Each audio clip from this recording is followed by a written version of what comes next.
வங்கதேசத்தில் சர்ச்சைக்குரிய இடஒதுக்கீட்டு முறையை அந்நாட்டு உச்சநீதிமன்றம் ரத்து செய்ததை அடுத்து அங்கு படிப்படியாக இயல்பு நிலை திரும்பி வருகிறது.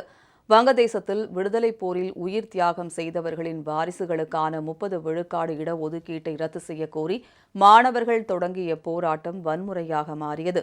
இதில் 115 பேர் உயிரிழந்த நிலையில் 500க்கும் மேற்பட்டோர் படுகாயமடைந்தனர். இதனையடுத்து நாடு முழுவதும் பொது முடக்கம் பிறப்பித்து வன்முறையில் ஈடுபடுவோரை கண்டதும் சுட அந்நாட்டு அரசு ஆணையிட்டது.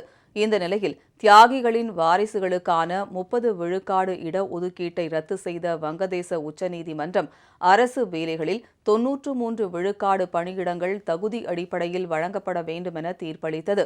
இதையடுத்து வங்கதேசம் படிப்படியாக இயல்பு நிலைக்கு திரும்ப தொடங்கியுள்ளது.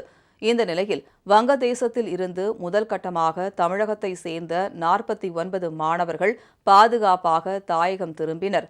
இணைய சேவை துண்டிக்கப்பட்டதால் குடும்பத்தினருடன் தொடர்பு கொள்ள முடியாத சூழல் நிலவியதாகவும் பொது முடக்கம் அறிவிக்கப்பட்ட பின்னரே வங்கதேசத்தில் பதற்றம் ஓரளவு தணிந்ததாகவும் மாணவர்கள் தெரிவித்தனர். பங்களாதேஷில் படிக்கிறோம். நாங்கள் லாஸ்ட் ஒரு 1 வீக்காக ரொம்ப ஸ்ட்ரகிள் பண்ணோங்க. எங்களுக்கு சாப்பாடு எதுவுமே கிடைக்கல.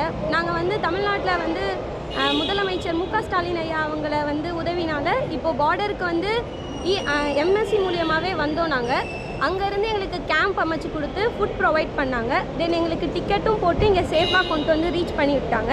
சென்டர் ஆஃப் டாக்கா சென்னை மாதிரி அங்கே டாக்கா இருக்குது. அங்கே தான் மெயின் அஃபெக்ட் ஆகுது எல்லாமே. ஸ்டூடெண்ட்ஸும் இன்னும் தமிழ் ஸ்டூடெண்ட்ஸும் நிறையா பேர் அங்கே இருக்காங்க. எப்படி வர்றதுன்னு தெரியல. நாங்கள் எல்லாமே கொஞ்சம் அவுட்டரில் இருந்து வந்தது. ஈஸியாக பார்டர் வந்துட்டோம். அங்கேருந்து சேஃபாக கொண்டு வந்துட்டாங்க. மெயினாக இன்னும் தமிழ் ஸ்டூடெண்ட்ஸும் நிறையா அங்கே இருக்காங்க. அவங்க இன்னும் பேரண்ட்ஸ்டே கான்டாக்ட் பண்ணி இன்னும் பேசலை. இன்னும் எவ்வளோ பேர் எந்தெந்த காலேஜில் இருக்காங்கன்னு தெரியல. இதனையடுத்து மாணவர்கள் அனைவரும் அவர்களது சொந்த ஊர்களுக்கு ஊர்திகள் மூலம் அனுப்பி வைக்கப்பட்டனர்.